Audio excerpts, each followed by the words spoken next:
Well, thank you, Sean. Have a great Thanksgiving. It's a pleasure to be here for Laura, and you and your family have a great time. Here's the thing. Remember the media was questioning whether Sarah, your daughter, makes pies? I know for a fact she does. As a matter of fact, I wish I was at your house eating them on Thanksgiving. I can attest to the fact that she makes them, and they are fantastic. It is a typical Southern woman's pie, but let me tell you something. Never, ever question the authenticity of a Southern woman's pie. That's going to get you in trouble. By the way, who would want that job? But she does an amazing job every day. We're always glad to see you. Thank you, Governor. Have a great show tonight. Thank you very much. And good evening, everyone. I'm Mike Huckabee. I'm in for Laura Ingraham tonight, and this is the Ingraham Angle. A big show for you tonight. At the White House press corps, the war that is having with the Trump administration might just backfire. In a moment, we're going to explain how two recent decisions point to a new reality for the media. Plus, the president under siege from critics over his response to the Saudi Arabian killing of Jamal Khashoggi. An all-star foreign policy panel will tell us why, despite his critics, Trump had no choice. But first, the written answers to the witch hunt that's been going on forever. No collusion, no nothing. They've been finished. Finished them yesterday. The lawyers have them. I assume they'll turn them in today or soon. Well, shortly after the president delivered that statement on his way to Mar-a-Lago, it was indeed confirmed that the president and his attorneys officially responded to special counsel Robert Mueller's team. The president's lawyer, Rudy Giuliani, adding, and I quote, "It's been our position from the outset that much of what's been asked raised serious constitutional issues and was beyond the scope of a legitimate inquiry. This remains our position today," end quote. So is this probe now finally on its last legs? For more on what the White House is thinking tonight, we go live to Kevin Corke, who's traveling with the president in Palm Beach. Kevin, I know you're suffering down there in Palm Beach. Tell us what's up.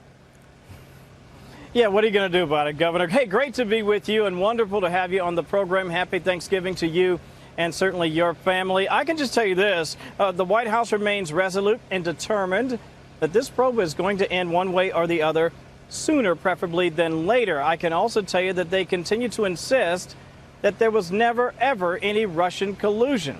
And we've talked about that at length. And so the obvious question becomes now, what happens as we move into the next phase with this special counsel? The ball is clearly in Robert Mueller's court. And there, frankly, Governor, are a number of different directions he could choose to go in, because despite the White House's frustration, this probe will continue until it reaches a natural end or the acting AG puts the brakes on it. So the question becomes, where do we go from here? Well, the Mueller team could review the president's answers that you just talked about, and they could simply ask for more information. They could review those answers again and then prepare to simply disclose the report that we all figure is just about wrapped up.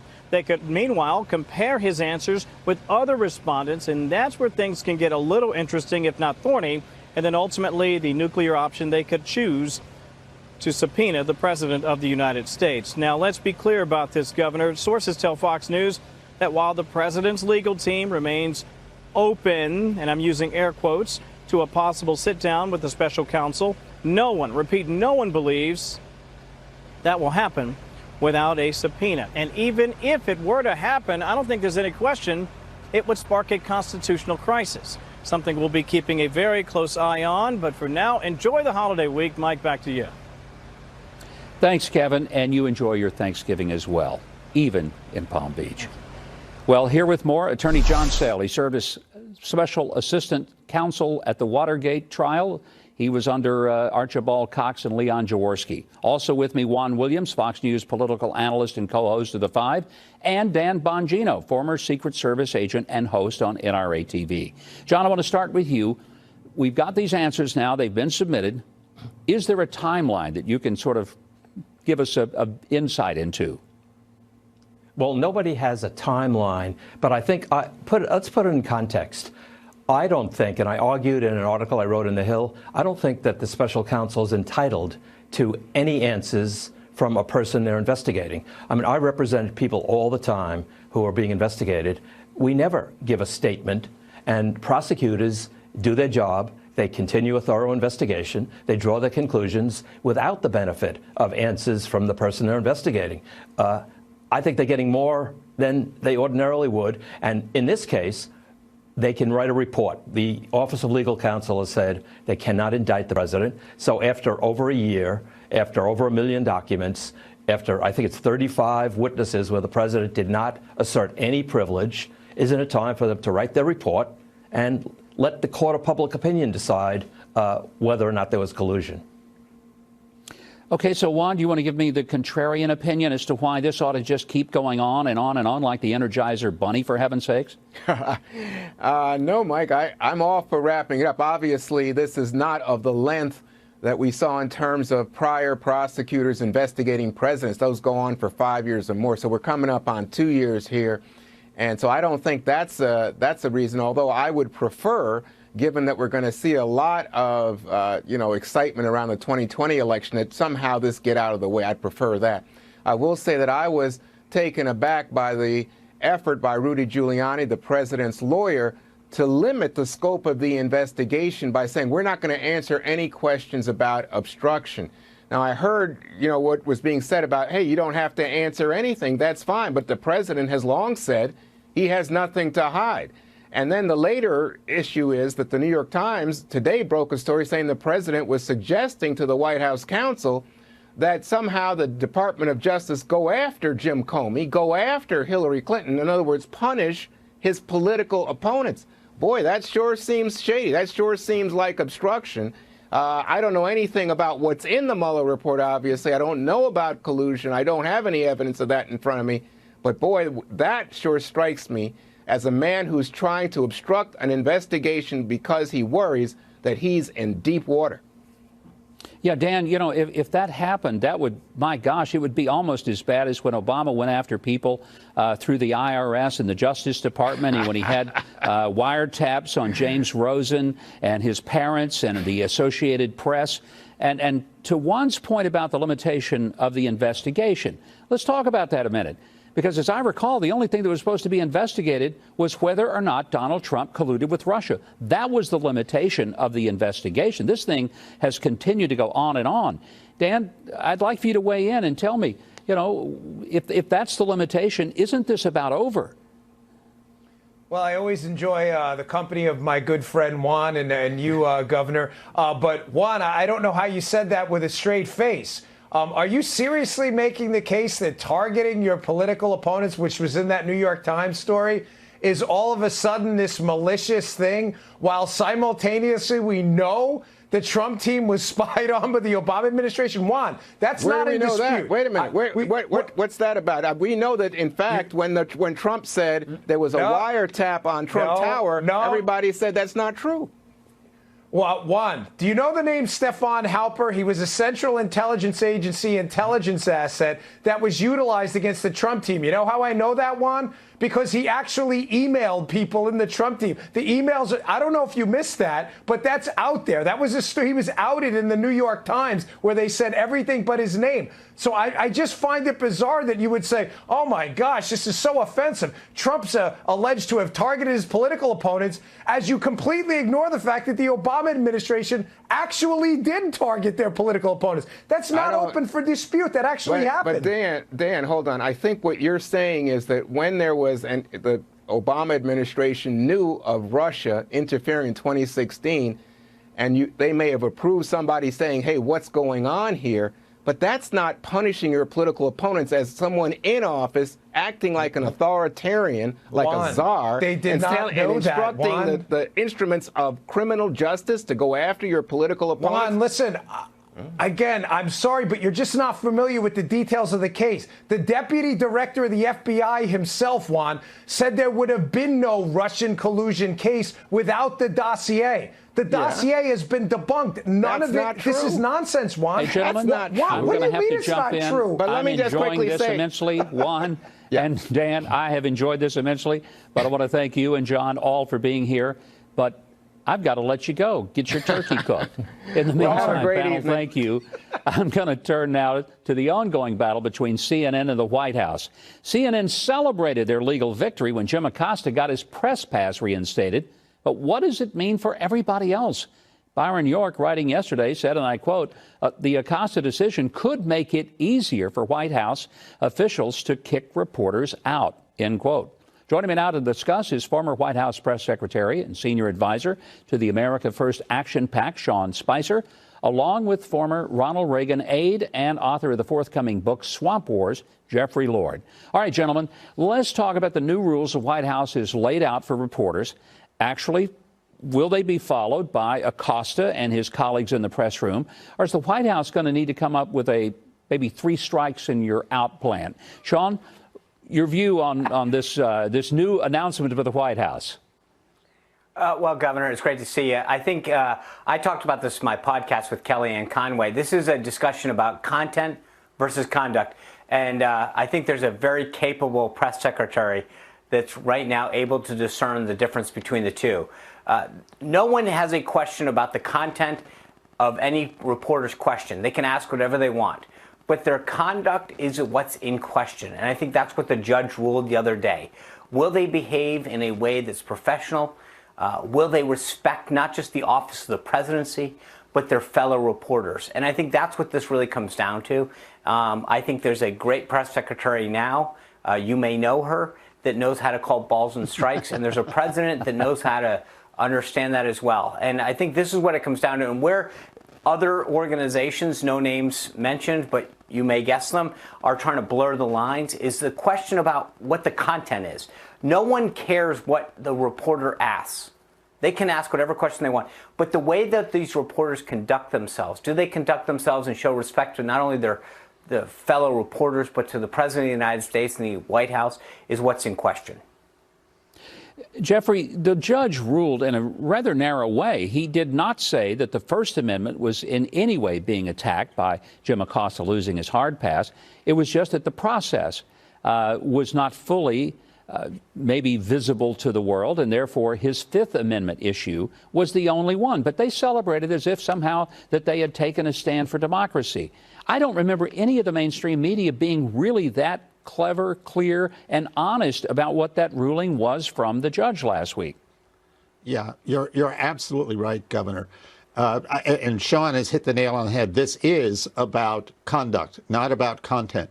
You know, in the last couple days, we've heard from Major Garrett now with CBS. In the Obama days, of course, he was the White House correspondent for Fox. No one remembers Major Garrett acting like Jim Acosta. It's because he didn't.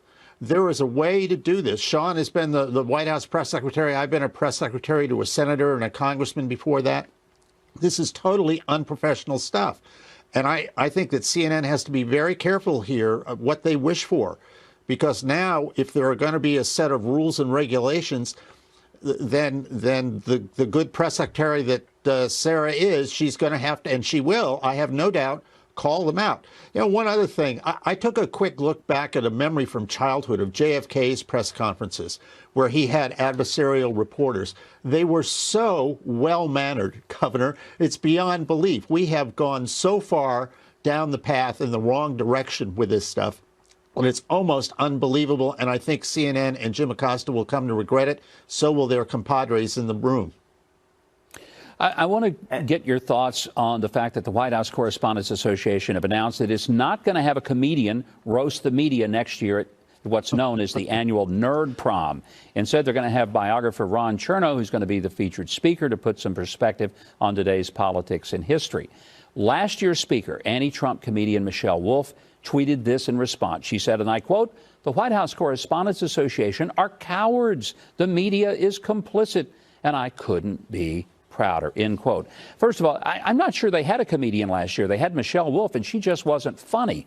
So, Sean, what's your response to the fact that Correspondents Association, for the first time in decades, has decided that they're not going to have that kind of lack of political humor going on? You know what? Here's my response. I applaud Olivia Knox and the White House Correspondents Association for doing this. They want to have a dinner that celebrates the First Amendment, and it actually shows that that's what their intent is. So I applaud them for it, because they last year they wanted to have a comedian, and they talked about how this comedian, Michelle Wolf, would conduct herself and talk about the First Amendment, and it wasn't. It was rude. It was disgusting. And I think for them to at least acknowledge the fact that they want to talk about the First Amendment and have a historian do it. I don't know what this individual is going to talk about, but I think at least their intent is right. And I'll give them credit for that, because last year's dinner was disgusting. And what I thought was more appalling about the dinner than anything is that they branded it as about the First Amendment. The comedian, if that's what you call her, wasn't that. And no one in the White House correspondence from NBC, ABC, CBS, CNN said anything about the way that this person, so-called, conducted themselves in the, quote, spirit of the First Amendment. So to see them at least acknowledge that that wasn't the right direction is at least something that I want to applaud and say, at least you got the message. Well, we'll see how it works out. Jeffrey, Sean. With Saudi Arabia. And by the way, just so everybody, I have no business whatsoever with Saudi Arabia. It's all about, for me, very simple. It's America first.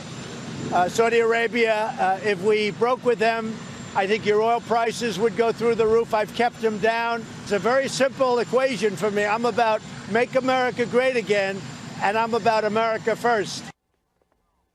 Well, that was the president earlier today addressing his decision not to further punish Saudi Arabia after the killing of Jamal Khashoggi. For more on what the White House and the critics are saying tonight, let's go to Kristen Fisher. She's live from Washington. Kristen?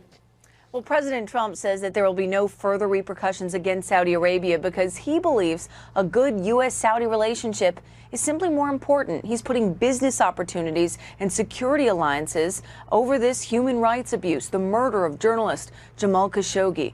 Now, the decision comes despite a report that the CIA believes that the Saudi crown prince did order the killing. But President Trump said today that he's standing by the Saudis, and here's why.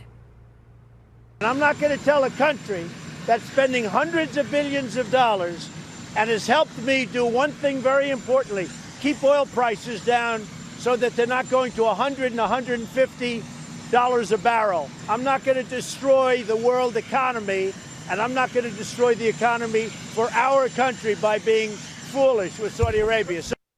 But the president's decision is being denounced by members of both parties on Capitol Hill, even by some of his closest allies. Republican Senator Lindsey Graham said, "I fully realize we have to deal with bad actors and imperfect situations on the international stage. However, when we lose our moral voice, we lose our strongest asset." And Senator Rand Paul said, "I'm pretty sure this statement is Saudi Arabia first, not America first." Now, in that statement, President Trump said to Congress that Congress was free to go in a different direction if it so choose. And indeed, tonight, Senator Graham said that he believes that there will be strong bipartisan support for serious sanctions against Saudi Arabia. Mike. Thank you, Kristen. Joining me now with reaction is Waleed Faris, the foreign policy advisor to Donald Trump's 2016 campaign, David Tafuri, former Obama campaign foreign policy advisor and former State Department official, as well as Rebecca Heinrichs, senior fellow at the Hudson Institute. Waleed, let's talk about this good or bad move on the president's part. I think the president is basically tell us that the national security, the high interests of the United States, basically tells us that we need to maintain the strategic relationship with Saudi Arabia. But at the same time, there need to be an investigation. And I think if you want to be fair in America and around the world, that investigation should be comprehensive all the way. If there are other crimes, we've heard that before. So I think on the one hand, maintaining the strategic relationship with the Saudis to contain the Iranians, to make sure that we are continuing the fight against the jihadists and ISIS is the right thing to do. And the investigation should be separate from politics and go all the way.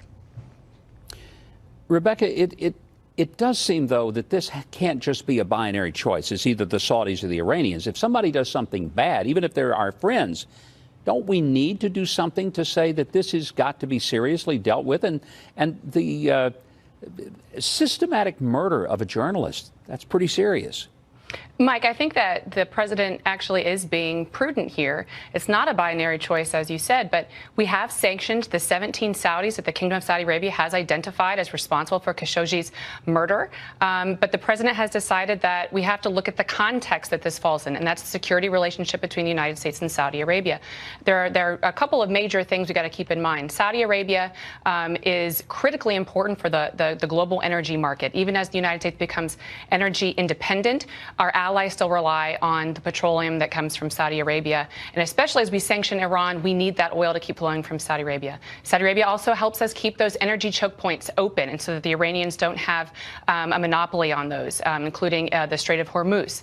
And then, of course, they're helping the United States in pushing back Iranian aggression generally in the region. So that's a critical relationship. And so I think that the president really thread the needle carefully in balancing the human rights concerns of Khashoggi's murder and also taking into consideration, first and foremost, the priority, which is the security of Americans.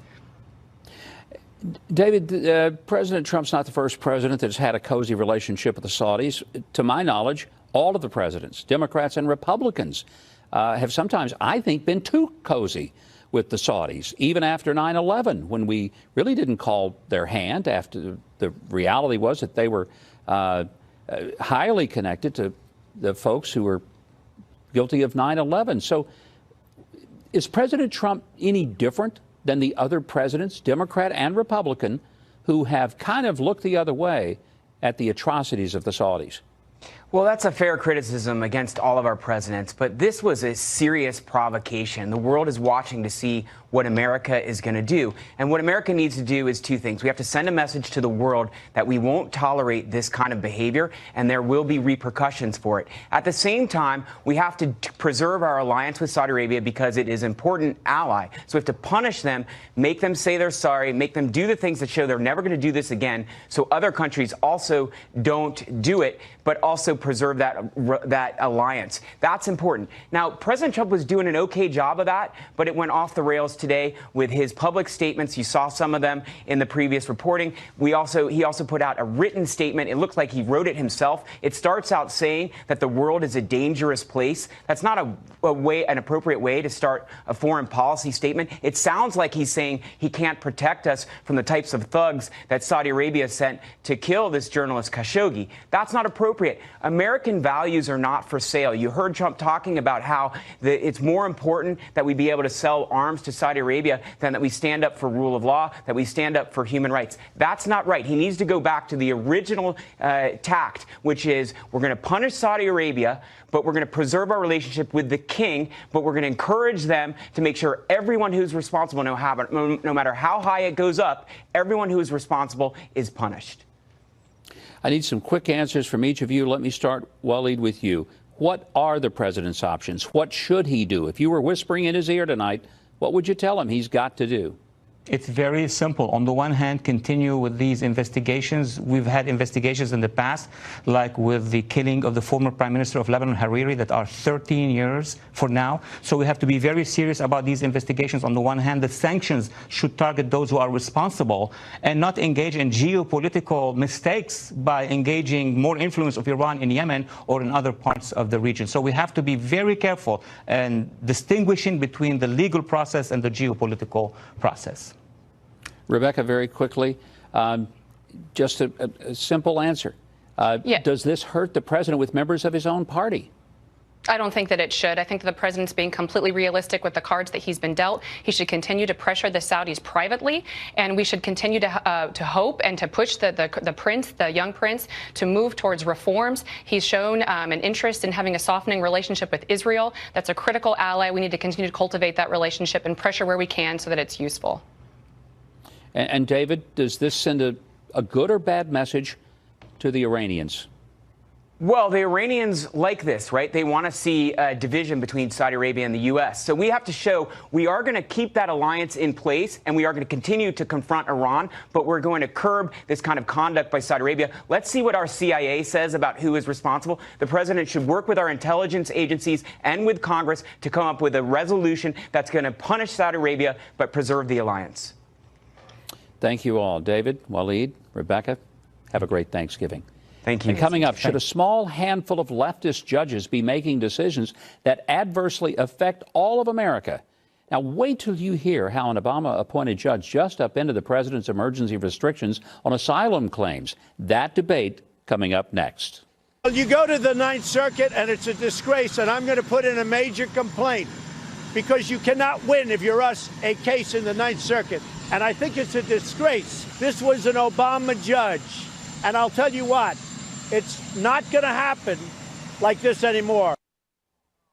Well, that was President Trump taking aim at the liberal Ninth Circuit and one judge in particular, U.S. District Judge John S. Tiger, who was nominated by President Obama back in 2012. Judge Tiger issued a nationwide injunction against Trump's newly announced emergency restrictions on asylum claims. This means anyone seeking asylum can do it anywhere they want. That's instead of the ports of entry that the Trump administration sought to restrict it to. The debate.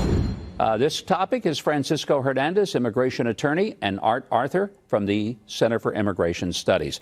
Art, let's start with you. This is basically saying, oh, come on in any way that you can. I mean, that seems a little dangerous to sort of change the rules of how people seeking asylum get into the country. Well, and it's the danger that Judge Tiger actually ignores. And in fact, he seems to be completely unaware of the dangers that exist for people who enter the United States illegally. 68% of all of those individuals are assaulted during that trip. 1/3 of all women are sexually assaulted during the trip through Mexico to the United States to enter illegally. What the Trump administration is attempting to do is dissuade individuals from entering the United States illegally, to have an orderly process by which individuals go to ports of entry. And yet, for some reason, Judge Tiger has said that individuals who are entering the United States illegally have some right to enter the United States illegally, or at least that the Trump administration hasn't acted properly in constraining them from doing so. No, it's absolutely incorrect. It's not true. It happens to be the law. If he doesn't like it, why didn't he get Congress to do the immigration reform he's promised for 2 years? It happens to be the law. Francisco, you know that it's not the law. Hold on, guys. Hold on. If it's the law, then isn't it the law that you have to go through a port of entry? Isn't it the law that if you want to go into a country, that there are processes to legally immigrate? And Francisco, I believe that there ought to be a legal immigration policy. I'm for immigration. I'm not against it. I'm even for asylum for people who are truly endangered. But this is not what we're talking about. We're talking about people just showing up. So how do you respond to that? Well, because they still have to make a claim, pass the threshold burden of proof to show that they have at least the opportunity for political asylum. And the people making the evaluation of whether they have shown that proof are employees of the State Department. It doesn't mean they get political asylum because they cross in a legal port of entry or a non-legal port of entry. It doesn't matter. The proof is the same, and the people evaluating are employees of President Trump. So it doesn't make a difference. Where they cross, they still have to show up. They don't, but they don't have a right. They have a right to apply for asylum, but they don't have eligibility for asylum. And what the Trump administration attempted to do was restrict the ability of individuals who have entered the United States illegally in violation of U.S. law, who have committed a crime, from applying for asylum. They don't have They can't come through legally through a port of entry anyway. It doesn't matter if they line up at the port of entry. They're not going to be let in anyway until they're heard on their political asylum claim. By the way, why don't we just give them but if they show up at the temporary port of entry, then we can allow them to enter in an orderly fashion. We don't have them hiring smugglers. We don't have them hiring the cartels to enter the United States legally. Yes, there might be metering. We might be limiting the number of people who go. How do you think they got here by passing through Mexico? Francisco, let me weigh in here, Francisco. Sure, Governor. Let me ask you this. If a person shows up, you say it doesn't have to be a point of entry, just anywhere, and they say, I need asylum.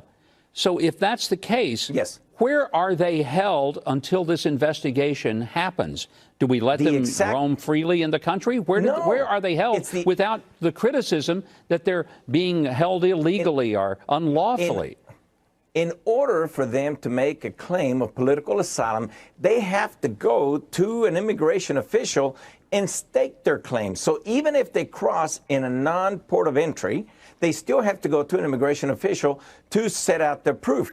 And if they go through a legal port of entry, there is no mechanism where they can come in legally anyway. That is the misconception that we're operating under. They cannot. Why don't we give them...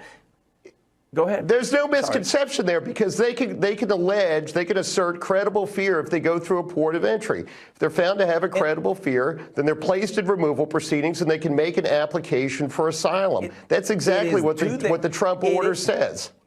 But the law says it doesn't matter where, even if they come in from a non-legal port of entry, they still have to go to an immigration officer to make their claim for political asylum. Otherwise, they can never even apply. It doesn't make a difference. This is about nothing. All that it's a political ghost. But all that the Trump order said was that they couldn't. Go ahead, shouldn't it trouble all of us? Congress. Excuse me, guys. Shouldn't it trouble us all that a judge, a single federal judge, decides for the entire nation that he's going to just upend the elected president's policies? I think that's got to be a little bit troubling. He did not upend it. He just said that's the law. And Governor, that's exactly I wish we could spend more time. We have to go. I'm so sorry. We'll try to do it better next time. Up next, Laura recently spoke to a UC Berkeley student about how she was being targeted for her Christian beliefs.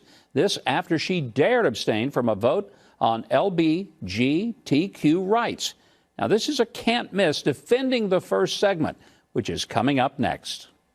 Isabella Chow, a student senator at the University of California, Berkeley, got kicked out of her own party and is being pressured to resign because of her religious views. Her crime? She simply abstained from a largely symbolic student vote on October 31st because she didn't fully agree with certain clauses inside the pro-LGBTQ bills. As a result, she got labeled homophobic and transphobic, even though she didn't even oppose the final vote. Laura had the opportunity to speak with Isabella earlier. Let's watch. Take us through these past few weeks. We first want to establish what happened. This is a student government kind of proclamation stating what exactly? Yes, so the bill, the main bill that I abstained from opposed Trump's proposed reforms to Title IX, and specifically one clause where a person's gender is defined as a person's biological sex. Now, the bill that I abstained from, not only did it say, you know, we support freedom from discrimination and harassment for all individuals, and especially LGBTQ individuals, but at the end, there were clauses that asked me to promote an LGBTQ identity and lifestyle, and to promote organizations whose primary purpose is to promote the LGBTQ identity and lifestyle. And I said, because of my Christian views and because I represent the Christian community on campus, I cannot fully support this bill. Okay, so for that, being a Christian and being unapologetic, you were labeled some pretty terrible things. The Daily Californian said the following: Isabella Chow made transphobic and homophobic statements during an ASUC meeting, publicly dismissing the identities of individuals on campus. Chow's language erased and dehumanized individuals, et cetera, et cetera. How do you respond to that? Did you dehumanize people because of your faith? Yes, I'd actually like to go back to my original statements on the Senate floor on October 31st. And what I said was, one, I think that discrimination and harassment is never, ever okay. But where I cross a line between, you know, where I can protect you as an individual and where I can promote your identity is a very fine line for me to walk, right? And so my response is, I don't see a conflict between being able to accept, love, and validate you as an individual, and yet not fully agreeing with how you choose to identify yourself sexually and how you choose to promote your sexual lifestyle. Isabella, it's a simple, I think, understanding here. They're asking you to promote something that is contrary to your fundamental religious beliefs. That is requiring you to worship at the altar of something that you don't believe in. It's as simple as that. And I don't know whether it's a proclamation or what you said on October 30th. It's as simple as that. And my problem with this is happening across the board in American society. If you are you try to be, no one's perfect, we all fall down. But if you try to live your faith and you believe your faith as, I guess, stated in the Bible or whatever you view the Bible to be, and it's contrary to whatever prevailing norm is at this point popular, then you're labeled a hater, homophobic, transphobic.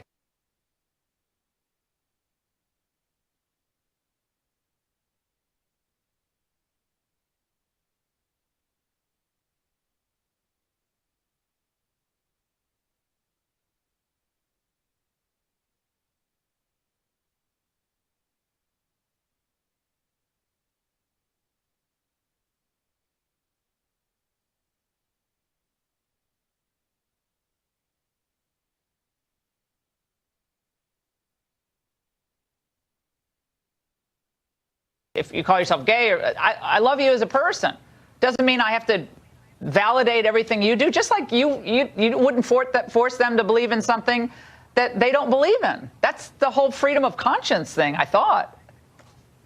Yes, I think where they're coming from is, because we can't understand how you can love us and not accept our sexual identity, therefore we're going to say your words about love and acceptance are completely worthless, and we're just going to take your words about not accepting us and twist that to mean that you are a hater and a bigot. Right, but it's meant to shut down speech. This is my point. Are you getting any support on campus, Isabella? I've gotten encouraging prayers from the Christian community. I've gotten encouraging support from, conservative groups on campus. But besides that, students are afraid to speak out, even if they support me, whether that's, in person or on social media. That's the point. And so it's hard. Yeah. Yeah. Everyone's afraid. So if you're in the military and you believe certain things that are not popular today, you can't speak out. If you're in business, heaven forbid you speak out. If you give a donation to a group that they label as haters or horrible or awful, rotten people, then you